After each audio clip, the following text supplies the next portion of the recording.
नमस्कार, मैं शिवानी रतूड़ी, आर्यभट्ट टाइम्स में आपका स्वागत है। लोकसभा में वक्फ संशोधन बिल पारित होने के साथ ही देश भर में इस मुद्दे पर बहस तेज हो गई है।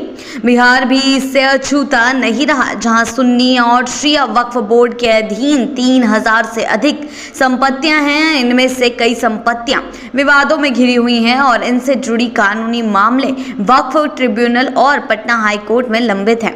इस बीच वक्फ संशोधन बिल को लेकर राज्य में विरोध के स्वर बुलंद हो गए हैं। खानकाह मुन्नौमिया, पटना सिटी और इमारत शरिया ने खुले तौर पर इस बिल का विरोध किया है, जिसे लेकर सियासी सरगर्मियां तेज हो गई हैं। बिहार सुन्नी वक्फ बोर्ड के चेयरमैन मोहम्मद इरशादुल्ला के अनुसार प्रदेश में सुन्नी वक्फ स्टेट की संख्या 2900 से अधिक है, जिनमें से अकेले पटना में ही 300 से ज्यादा संपत्तियां हैं। इनमें से लगभग 250 से 300 संपत्तियों के मामले वक्फ ट्रिब्यूनल और हाईकोर्ट में लंबित है। शिया वक्फ बोर्ड के चेयरमैन अफजल अब्बास के मुताबिक प्रदेश में शिया वक्फ स्टेट की कुल 327 संपत्तियां हैं, जिनमें 117 संपत्तियां केवल पटना में स्थित है। इनमें भी 137 संपत्तियों से जुड़े मामले वक्फ ट्रिब्यूनल में और 37 मामले हाईकोर्ट में लंबित हैं।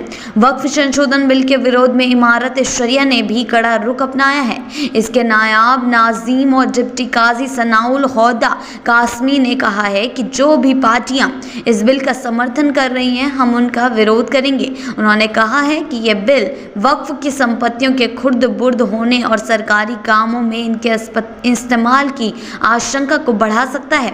इसी आशंका के चलते इमारत शरिया ने इस बिल के खिलाफ दिल्ली के जंतर मंतर पर धरना दिया और इसे वापस लेने की मांग की। बिहार में वक्फ संपत्तियों को लेकर विवाद कोई नई बात नहीं है। कई मामलों में अवैध कब्जे और प्रशासनिक हस्तक्षेप के आरोप लगते रहे हैं। सुन्नी और शिया वक्फ बोर्ड की संपत्तियों से जुड़ी कानूनी लड़ाइयां वर्षों से चल रही हैं और ये बिल पारित होने के बाद इन विवादों की ओर बढ़ने की संभावना जताई जा रही है। बिल के समर्थन और विरोध को लेकर सियासी हलकों में भी हलचल तेज हो गई है।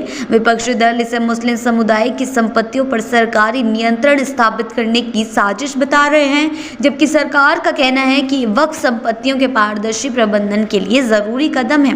बिहार के कई धार्मिक और सामाजिक संगठनों ने भी इस बिल के खिलाफ आवाज बुलंद की है और आने वाले दिनों में भी इसका विरोध और तेज होने की संभावना है।